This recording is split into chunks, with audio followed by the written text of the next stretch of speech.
écoutez, sans plus tarder, nous allons commencer la cérémonie. Nous allons commencer d'abord par vous faire une brève présentation donc, du chronogramme qui se déroule ainsi. On va commencer par l'allocution du directeur général de la société AND et Fils. Ensuite, l'allocution du président Abdoul Aziz, président de la conférence des amicales des étudiants. Ensuite, on procédera à l'allocution du directeur général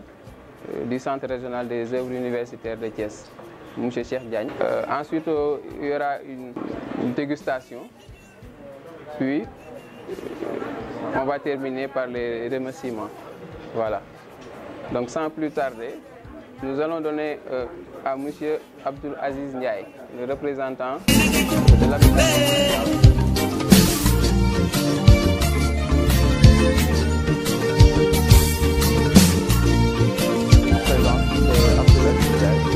Président de la conférence des présidents d'amicale d'étudiants de l'Université de Thiès, président également de l'amicale des étudiants de l'UFR7. Alors je crois qu'aujourd'hui est un jour de fête, donc nous n'allons pas être extrêmement longs, mais je voudrais juste dire qu'aujourd'hui est un jour d'espoir. D'espoir en ce sens que nous réceptionnons le fruit d'un partenariat historique entre une partie publique qui est le CROUSTE et une autre partie privée qui est le restaurant And. C'est donc une occasion pour les étudiants que nous sommes de magnifier cette collaboration et d'espérer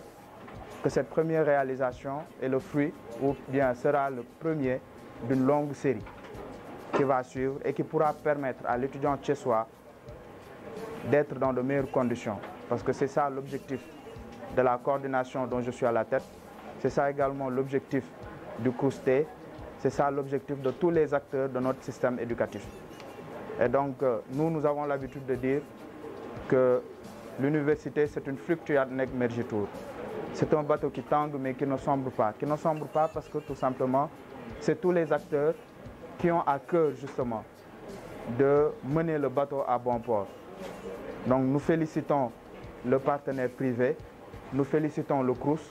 Aujourd'hui est un jour de victoire, ou un soir de victoire plutôt. Si j'avais un verre, je lèverais mon verre au succès et je souhaiterais une bonne continuation à ce restaurant et à ce partenariat.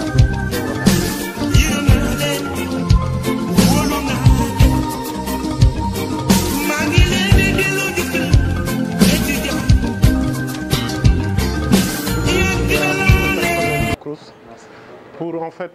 magnifier ce partenariat, c'est-à-dire le résultat d'un partenariat qu'on vient inaugurer aujourd'hui. Cela montre tout simplement que chaque jour, le directeur essaie d'innover en cherchant en fait d'autres moyens pour permettre aux étudiants de s'épanouir au sein des campus sociaux. Je pense que ce joyau, c'est le début d'un partenariat et il sera répété dans tous les autres campus. Donc, comme l'a bien dit le président de l'amicale des étudiants,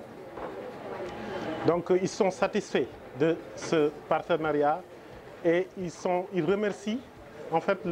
l'effort qu'a fourni le directeur pour en arriver là. Tout simplement, sachez que on n'a pas en fait,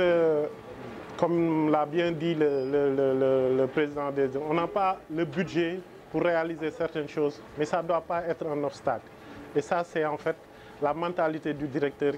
qu'il a insufflé en fait à l'université de Thiès. Donc on voit en fait le résultat de certains partenariats qui ont conduit à améliorer les conditions de vie dans les campus. Et je pense que c'est un début parce qu'il y a d'autres édifices qui sont en train de naître au niveau de l'UT, au niveau de l'ENSA. Et je pense que ça ne participe qu'à permettre aux étudiants de s'approprier leur cadre, de retrouver en fait les éléments nécessaires à leur épanouissement et de leur permettre en fait de pouvoir s'épanouir aussi bien au niveau social qu'au niveau pédagogique. Donc, comme c'est un jour de fête, on va juste en fait remercier la société ANDE et remercier aussi toutes les personnes qui sont présentes dans cette salle et vous dire que la fête soit belle et que ce jour-là soit le début en fait d'un partenariat gagnant-gagnant, que tout le monde s'y retrouve et que vive en fait l'université de Thiès. Merci.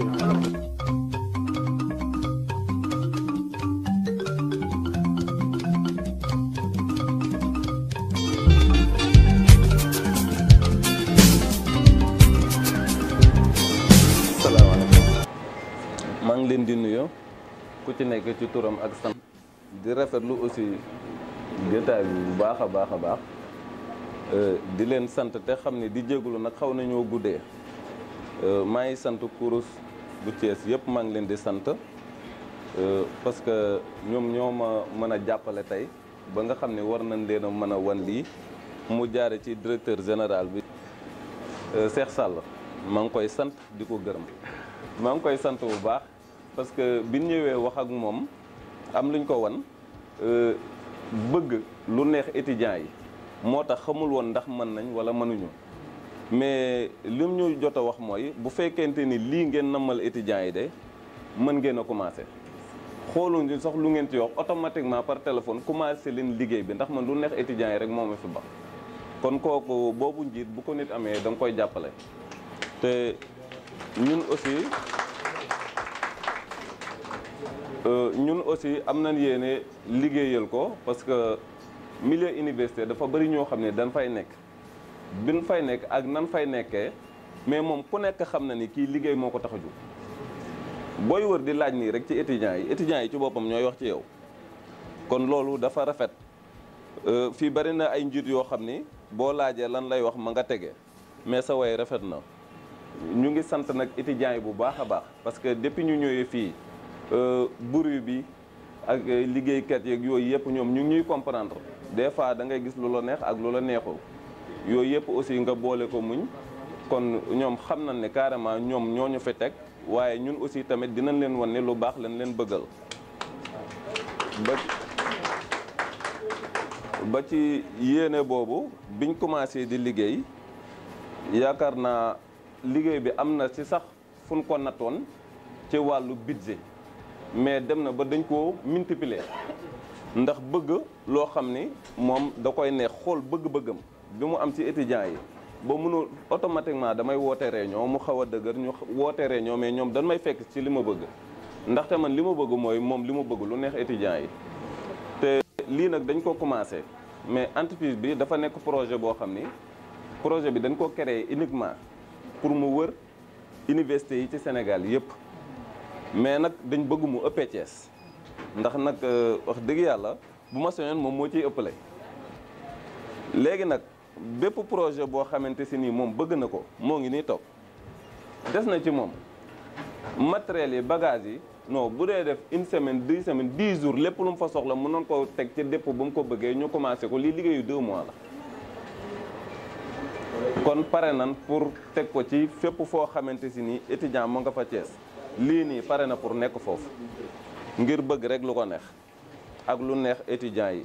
ñu ngi jéggul nag te xam ni guddi na